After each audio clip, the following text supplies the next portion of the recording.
কিন্তু বিপ্লবকান্তি পাল আজকে একটা নজির সৃষ্টি করেছেন, যে কথা দিয়ে গিয়েছিলেন আর আজকে সবাইকে সঙ্গে নিয়ে যেভাবে নজির সৃষ্টি করেছেন বা কথা দিয়ে কথা রেখেছেন।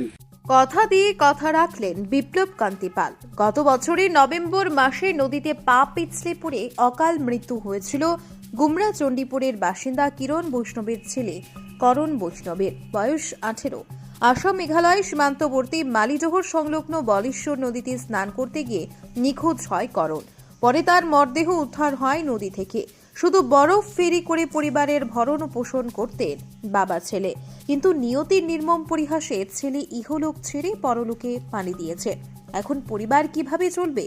কিরণ বৈষ্ণবের দুই কন্যা সন্তানের মধ্যে বড় মেয়ে মাধ্যমিক পরীক্ষায় বসার কথা ও ছোট মেয়ে সপ্তম শ্রেণীতে পাঠরত। তাদের পড়াশোনা ও ভবিষ্যৎ নিয়ে চিন্তিত ছিলেন বাবা মা। ওই সময় অত্যন্ত অসহায় পরিবারের পাশে দাঁড়ানোর আশ্বাস দিয়েছিলেন অনেকেই। এর মধ্যে একজন ছিলেন অল অসম গ্রেটার পাল কমিউনিটির রাজ্য সভাপতি তথা বিজেপি জেলা কার্যকরী সদস্য বিপ্লব কান্তি পাল। শুক্রবার তিনি কিরণ বৈষ্ণবের গৃহে গিয়ে ব্যক্তিগত তহবিল থেকে একটি আর্থিক অনুদানের চেক তুলে দেন। তিনি বলেন, কিরণ বৈষ্ণবের দুই নাবালিকা কন্যার পড়াশোনা বাবদ এই অর্থ রাশি প্রদান করেছেন। প্রত্যেক মাসে এই অর্থ তিনি দিয়ে যাওয়ার চেষ্টা করবেন বলে প্রতিশ্রুতিও দেন।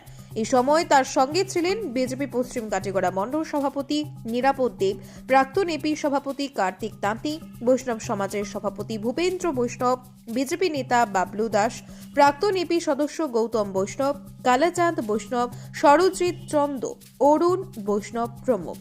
এদিকে এদিন বাইক দুর্ঘটনায় নিহত চলি গ্রামের বাসিন্দা প্রয়াত সন্তোষ দাসের পরিবারের খোঁজ নিয়ে আর্থিক অনুদান প্রদান করেন বিপ্লব কান্তি পাল। তাছাড়াও এদিন শয্যাশায়ী গৌড়া দাসের শারীরিক অবস্থার খোঁজ নিয়েছেন বিপ্লব কান্তি পাল। তিনি বেশ কয়েক মাস থেকে প্যারালাইসিস রোগে ভুগছিলেন।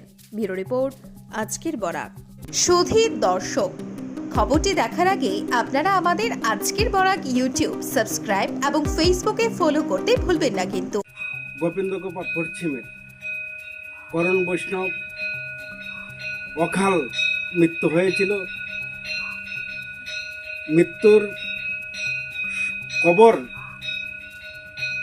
পাওয়ার সঙ্গে সঙ্গে আমার ভারতীয় জনতা পার্টির নেতা তথা বিপ্লব কান্তি পাল যেভাবে ওর পরিবারের সঙ্গে দাঁড়িয়েছিল বা অনেকেই এসেছিল, কিন্তু উনি যেভাবে এসে ওর ক্রিয়ার জন্য একটা আর্থিক অনুদান দিয়ে গিয়েছিলেন, সঙ্গে বলেছিলেন যে ওর যে একমাত্র উপার্জনকারী ছিল ওই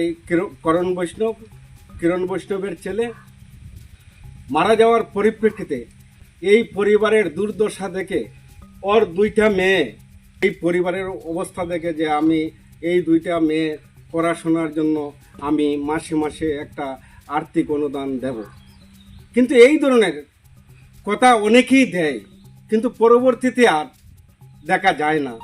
কিন্তু বিপ্লব কান্তি পাল আজকে একটা নজির সৃষ্টি করেছেন, যে কথা দিয়ে গিয়েছিলেন আর আজকে সবাইকে সঙ্গে নিয়ে যেভাবে নজির সৃষ্টি করেছেন বা কথা দিয়ে কথা রেখেছেন, এই নজিরটা সৃষ্টি করেছেন বাস্তবেই আমার এই অঞ্চলে বা আমি এই ধরনের দেখিনি। তার জন্য এই বিপ্লব কান্তি পাল যেন আমার চণ্ডীপুরের পক্ষ থেকে বা আমার গোবিন্দগোপা পশ্চিমের পক্ষ থেকে ভগবানের কাছে প্রার্থনা করছি, সঙ্গে প্রার্থনা করছি উনি যেন সমাজের আরও এই ধরনের কাজ করে বা নজির সৃষ্টি করে। কারণ অনেকেই এসেছে, অনেকে কথা দিয়েছে, বিভিন্নভাবে কথা দিয়েছে, কিন্তু আমি দেখিনি আবার রিটার্ন আসতে। কিন্তু বিপ্লব কান্তি পাল যেভাবে এই ভারতীয় জনতা পার্টির নেতৃবৃন্দকে সঙ্গে নিয়ে নজির সৃষ্টি করেছেন, আজকে করণ বৈষ্ণবের ছোট বোন এবং কিরণ বৈষ্ণবের মেয়ে এবং তার মার সামনে ওই মেয়েটার হাতে 5,000 টাকার একটা আর্থিক অনুদান দিয়ে গেছেন।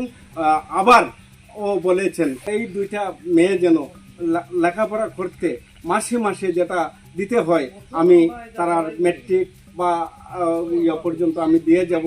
এই কথা শুনে আমার চণ্ডীপুরবাসী বা গোবিন্দভোগাবাসী আমরা ভগবানের কাছে প্রার্থনা করছি যে উনি যেন আরও সমাজের এই ধরনের কাজ করে যেতে পারে।